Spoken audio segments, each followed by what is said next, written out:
What's up, everybody? Welcome back to the Hard Park Summer 3 channel. So this quick video is going to be about how to remove your cats on the C8. Let's get to it. You can remove your exhaust one of two ways. You can if you don't have a lift, you can do it from the trunk itself. You can remove the liner and everything. You can remove the airbox, and then you can access a lot of the bolts for where the cat back it bolts up to the cats. But you can also do it this way with just super long extensions. So we're going that route. I think this is probably the easier route as well. All right, so taking a break from unwrapping everything. Everything looks solid there. Now we got to worry about removing the cats. So from the bottom, obviously everything's unbolted, so that's not a problem. But what I'm thinking is, because I've seen it in videos, I think we have to remove, so no matter what, we got to remove these supporting braces or whatever, right? So we got to remove these braces in order to get to the heat shield or whatever, get the heat shield out. So then we got to take the heat shields off to allow us to more room to maneuver. And then that way, with the heat shield off, we can get to the cats on both sides. So obviously one cat's right there, and then the other cat is literally right here. So definitely should be able to remove them out this way. As long as we remove the brace and the shielding. I gotta pull the O2 sensor out. So we got the passenger side heat shield, I guess you would say off, but we didn't pull it out. Right now, we're seeing if we have enough room to work with, so then that way maybe we can get the cat out without having to remove that, but we'll see. So right now we're just gonna spray a little bit of lube and then unbolt it and see how much of a pain it is to try to pull out. So don't forget to disconnect your O2 sensor, right? So you can at least disconnect the harnesses, and then you're just gonna have to get the socket in there and remove it and everything. So then that way it'll probably help with, it'll aid in how much easier you'll be able to maneuver this thing out of there, right? So you don't wanna bash it or damage it or anything. So we're gonna remove it beforehand. So. All right, I'm gonna have to pick this up after my meeting because I gotta actually do some work. But yeah, I'll check back in, I guess, like in 30 minutes. God, I don't want to leave for 30 minutes. I don't want to do my job today. What I have to do to get them out. Okay, so what did you do from the top side for the cats? I removed the heat shield. Okay, so the heat shield had to be removed. And then I took the oxygen sensors out. Okay, yep. For the secondary. Yep. And then I took the 3 bolts off the manifold. Okay, yeah. And now I am taking the last bracket. Oh, gotcha. Bolts out. Okay. And so they'll be removed. Gotcha. And then we'll figure out which way we're gonna, which is best to take them out. Okay, cool. All right, check in on this in a sec. I got another meeting, BS meeting. This sucks. All right, so car is back down. So Brian must have been trying to figure out how to wiggle these things out. Yeah, they don't want to come out. Yeah. So there's that one. Stuck. Yeah. I mean, I tried from the bottom. It's like we're at the point where it's either getting caught against the headers or it's getting caught against that side of the throttle body. And so I don't want to remove the throttle body because it was such a pain to get those bolts in there. Those suck. They were the Allen key ones, and then the bottom one on the passenger side was just impossible. And so that's why I was seeing if maybe we can try to just, I don't know, rotate, maneuver, try to do some type of geometry here. But we'll see what it comes down to. But it's a pain. It's a really big catalytic converter, so that's the problem. All right, so the next step we're thinking is probably just, maybe we can just unbolt the heat shields from around the actual cat itself, and maybe that might just make the difference where we can actually finally slide it out. So it's worth the shot, like Brian said. So Yeah, I'm gonna try it. yeah. All right, so yes, went to the restroom real quick, came back, and it's already in Brian's hand. All right, so it literally came down to the heat shield. So what was preventing us from being able to maneuver it out much more easily, you would say, is we had to remove the heat shield. So there we go. Okay, cool. Now passenger side is out. Now we just got to do the driver side. So awesome. Thank God, man. I was freaking out. Put these all back together. Do what? I mean, store it together. Put Yeah. I mean, I'll put them. Yeah, like when I store them, I'm just gonna put them back together. Just, I mean, if you just want to hand do it, right? Yeah, I got you. Yeah. So it comes down to the heat shield, because we're thinking if we remove this heat shield here, we can probably pull this one out the back. So the other one, obviously, we just pulled out the top, but we're gonna attempt this one right here out the back. See if we can without the heat shield. Let's see.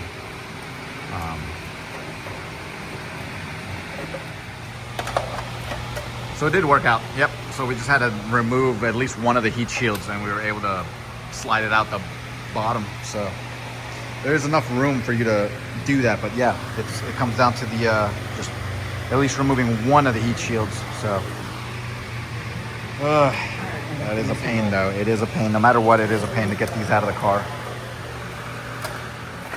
All right. So obviously, this makes sense that since we just removed the cats last, and that was the most pain in the butt, we're going to start with installing the test pipes there in the portion where the cats were. So this should be theoretically much easier because we have a lot more room to play with, but we'll see. Yeah. Yeah, exactly. So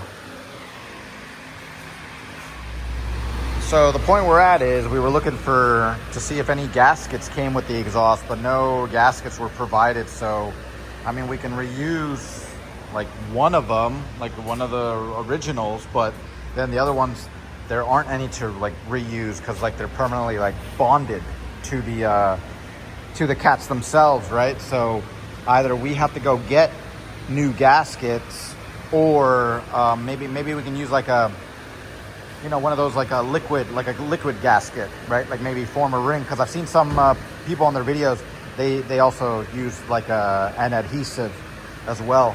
So we'll see. We'll see the test pipes, right? But the problem isn't even just like the fact that we don't have the gaskets. It's the fact that the two holes right here that mount the test pipe, or for that matter, you would have said the factory catalytic converters to the hanger, it was very difficult to try to line up these holes. They just weren't lining up. So you have to try to manipulate the hanger just as much as you're trying to manipulate the pipe itself, see if you can make it work. You could probably survive off of maybe just using one of the bolts, but right, that's like ghetto rigging it. So we really didn't want to go that route. I was able to get it. Oh, nice. Okay, cool. So we did, obviously. Yeah, I had to push this in a lot further than it was and loosen it and wiggle it. Gotcha. Right. So we had to manipulate it no matter what. Yeah. Gotcha. Yeah, okay. sure. All right. Yeah. So the other difficult part is like the exhaust. It doesn't come with instructions. Now I'm betting none of these titanium exhausts come with instructions, right? Like, I mean, you just kind of do it as you go. And then once we get the test pipes in place, then we will go ahead and put the Big Daddy's little mini cats on there. Super highly recommended. He's basically the only trusted source on the forums. So that's wonderful. You know, I ordered up my stuff from him.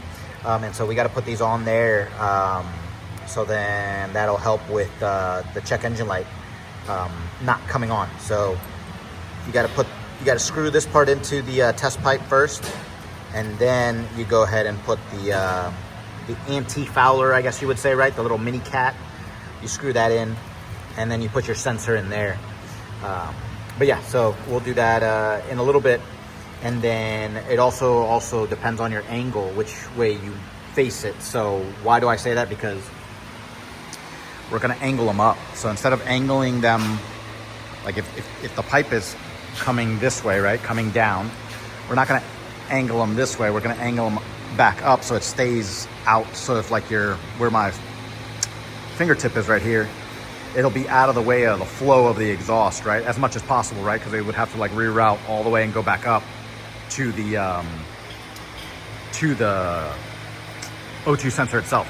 You get what I'm saying? Like, point being, it's going to go in like this on the side, right? And so the O2 sensor will be up here where my fingertip is, and then that way, hopefully, that helps also a little bit extra with like keeping that check engine light off. So we ended up ordering some gaskets from GM. And so they just got here, so now we've got all the necessary gaskets. All right, so both test pipes are on. It was not easy. It wasn't easy at all. Getting them into position and everything, okay, that's one thing. Trying to tighten them down and getting to the bottom bolts, just like any bottom bolt, right? When you can't even see it and you're just hoping to God you're tightening it down. I mean, that sucks. But now we're going to be installing those, the Big Daddy O2 sensor extension mini cat, combo. So we're going to do that passenger side first. If you ever have to take it out. Right. So anti-seed on the oxygen sensor. Cool. Threads, yeah. I mean, Yeah. So we got this one on. I mean, I'll show it from the other side, but yeah. So you can see it. You can see the bend right there, and then like I said, we angled it upwards, so then that way it's best out of line from the exhaust flow itself. Cool. Now we're working on the driver's side.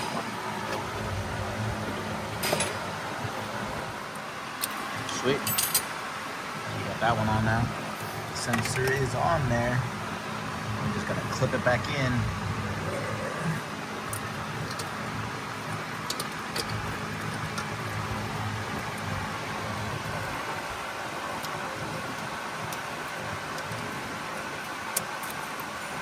Sweet, good to go.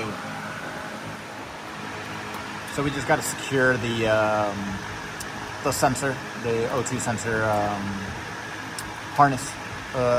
Not a big deal. I mean, you can just kind of leave them there if you want to, but we're securing them with zip ties. So remember, the sound that we're getting right now out of this is in big part due to the cat delete, right? So the test pipes. So there are your test pipes right there. Come around to the other side. They look so good. They look like as if they came with the vehicle, right? Like it matches the heat shield on the header perfectly. There's that spider web. I got a spider web right there. You can see the spider web. Interesting. Interesting. But yeah, you definitely got to thank the cat deletes for this.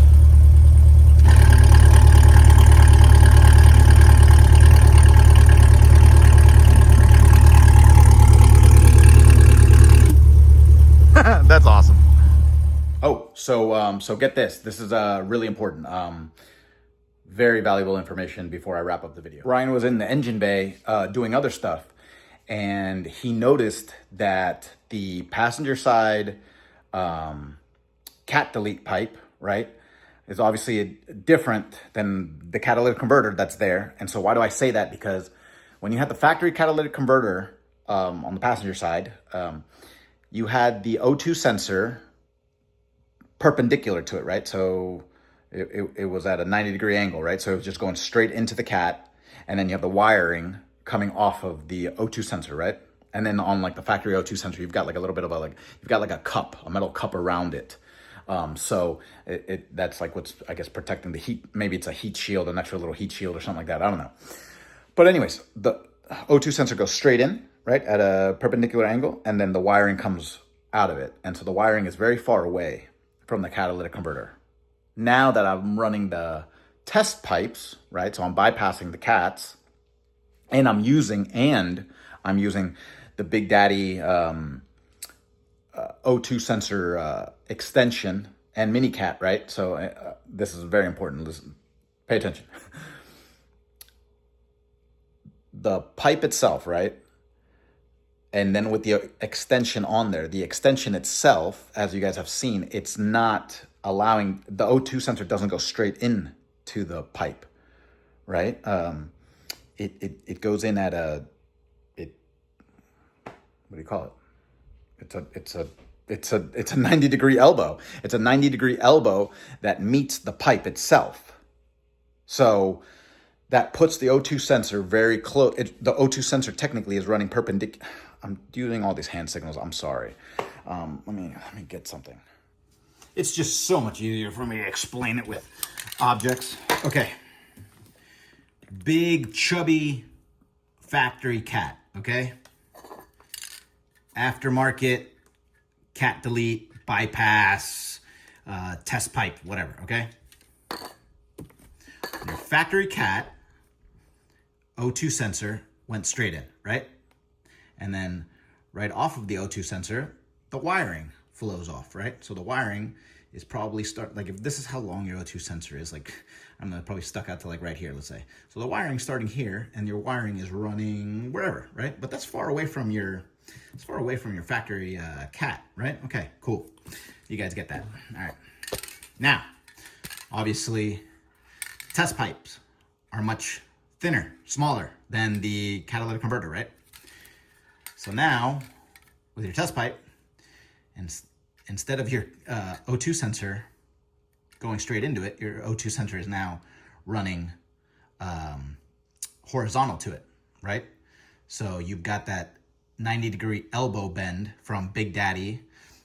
And so that's the O2 sensor extension, right? So it comes out and then it curves at a 90-degree, right?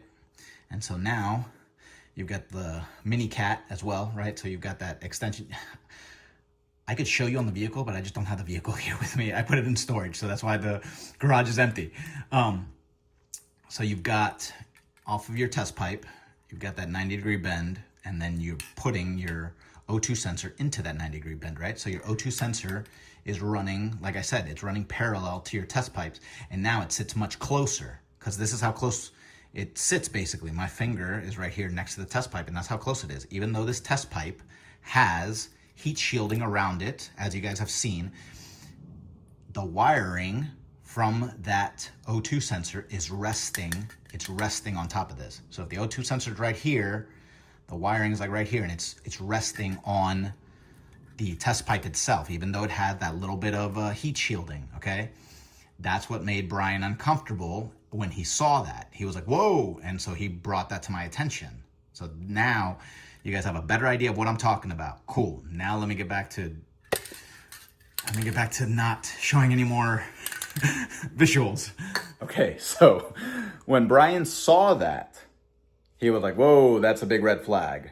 He was like, it could probably hold up to the heat, but he didn't want to take that chance, right? Because you don't want your O2 sensor to go bad, right? That's not, you don't want check engine light for whatever reason and stuff, right? Like, you just don't want to fry anything, right? So best practice, always protect as much as possible when you're installing stuff on the vehicle. So anyways, he saw that wire was sitting on the metal itself. There weren't any burn marks on it yet, but he, like I said, he didn't want to take that risk, and he thought maybe in the future we might have an issue and whatnot, right?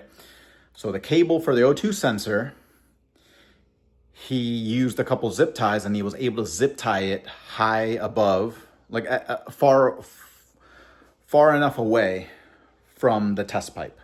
And that's the point that I'm trying to drive home right now. If you remove your catalytic converters, right? So you swapped out your cats for, like I say, sports cats, high flow cats, or the cat delete pipes. You're gonna have to take into account that, well, if you're gonna do it I would assume if you're gonna do it the way I did it, with running an O2 sensor extension, right? Because you're trying to do everything to not throw that check engine light, right? And that's the point. Now, granted, you could put your trust and faith into the sport cats that they're, I don't know, above 200 cell or whatever. I think 200 cell is the minimum for you not to throw a check engine light, but at 200 cell, sometimes you might throw a check engine light, right? So you're better off with, like, I don't know, 300 cell to 500 cell or whatever, right? But they don't flow as freely as 200 cell, so we all know that. So point being, if you're gonna go with 200 cell sports cats, which is like the majority, that's like the, what do you call it, the most popular, you're probably gonna want to run an O2 sensor extension just to be safe, right? So then that way you can pull the O2 sensor a little bit further out from the pipe itself, and then that way, hopefully it just doesn't it gives you a reading and it doesn't throw the check engine light. So that's why I'm emphasizing this part, because if you're gonna do sport cats and not just do the cat deletes or whatever like that, and you gotta worry about emissions and all this type of stuff, blah, blah, blah, sucks. I remember at one point in my life, you had to worry about emissions, and then you have to like revert things before you go back to the emissions tester or whatever, blah, blah, and so that all sucked. So luckily now it's a different story in my life. But if you're still in a state where you have to do that, then go ahead and get yourself an O2 sensor extension. And depending on if that extension is going to pull your O2 sensor straight out, or if it's going to put it at a 90-degree angle, and you're going to be close to your sport cats, even if they have heat shields or whatever, you just don't want the wiring resting on the metal itself. So you run that risk, right? Because I don't know what sport cats you're looking at or whatever. I don't know the designs or where the O2 bung is or whatever like that, where the hole is, right? And so for that matter, it could be putting the wire really close or resting it onto the metal itself. So just be careful. Just be careful. Just pay attention to that. So once you install everything or whatever, blah, blah, blah, and you start up your vehicle and you get all excited and everything's running, functioning correctly and stuff like that. Just don't forget to recheck it. Just make sure that the wiring is far enough away from the metal that it's not going to be resting on there. You're not going to melt anything potentially or anything like that, right? So just better to be safe than sorry. So that's why this is important. This is why I made it a point to be long-winded at the end of my video when you thought I was going to wrap everything up. But yeah, so that's it. That's my last little bit of knowledge for you guys. So, all right, if you like that video, go ahead and click that like button, hit subscribe, and I'll see you guys soon. Bye.